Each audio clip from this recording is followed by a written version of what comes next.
Guys, meron tayo ditong Y-Connect. Ayan, Y-Connect na NMAX. So may problema sa idle. So pag ini-start, ayan siya. Okay naman yung idle nya. Pag nire-rev natin, ayan ang tagal bumaba ng idle.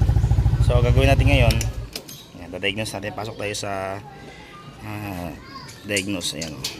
Okay lang yan. Pasok tayo sa Yamaha. Okay, so pasok lang tayo dyan. Okay lang. So hintayin natin, medyo delay lang konti yan.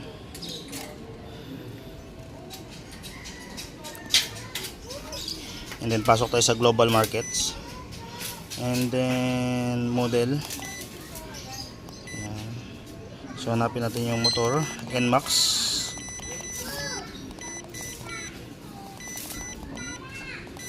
Ayan. And then pwede tayong maglagay dito sa control unit. Ayan. And then pasok lang tayo sa control unit. Okay lang natin yan.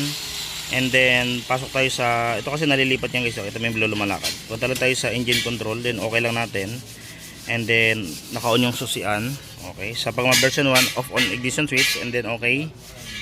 Ayan. And then pasok tayo sa read full code. Basahin natin kung ano yung error. Okay lang natin. So yan yung lumabas na error. May nakalagay dyan na 241.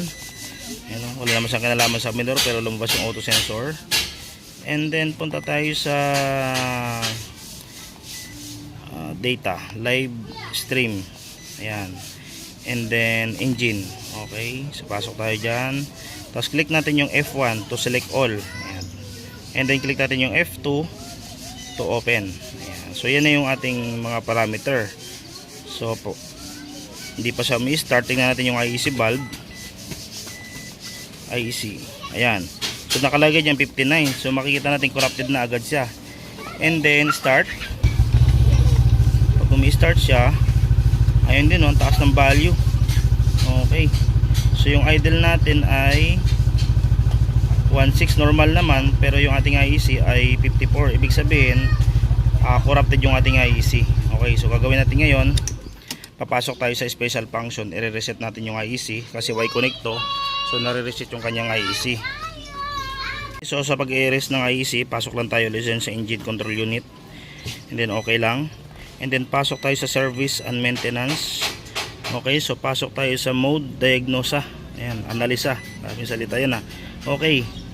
And then pasok tayo sa, ayan, nakalagay dyan, no? F1 po back, F2 kapag papunta doon. So F2 tayo, hanapin natin yung IEC erasure. Ayan. Makikita nyo yung mga analysis dyan, mga sensor na mayroon din siyang test ng injector, and then BBA, headlight, IEC valve, and then EPROM, and then IEC erasure. So number 2. So i-click lang natin yung OK. Ayan, so para ma-reset. And then pag nag-0, ayun na siya. Ibig sabihin na-reset na siya. Okay. So back na tayo doon. And then pasok na tayo sa live stream.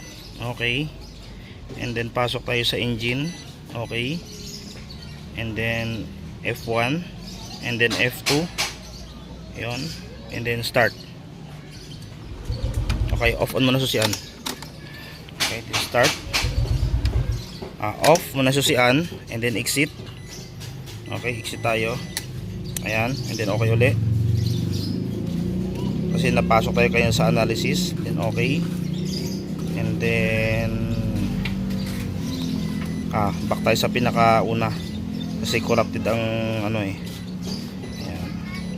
Okay, mode selection. Then punta tayo sa NMAX. Ayan, okay. Control unit. And then okay.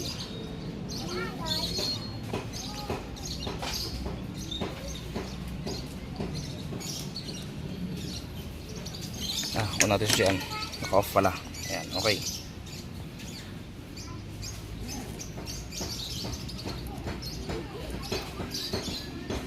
Back tayo pagka ayaw mag-connect na corrupted. Ayan. Ulit. Okay. So ganyan mangyayari kapag napindot natin na maraming beses at hindi natin na tama agad. So read live stream. and then yung engine. Okay, then F1 then F2. Okay, so start.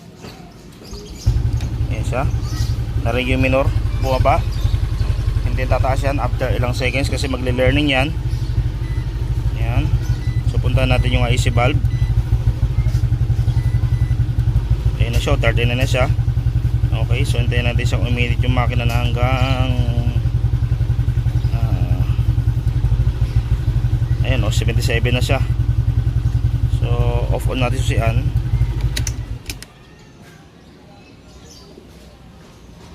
Okay, so 22 naman na siya. Then start natin.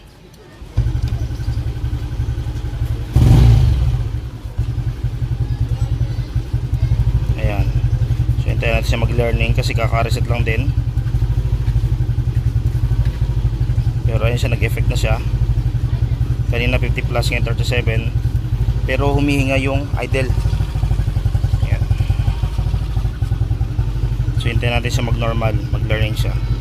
Then bago natin siya bitawan.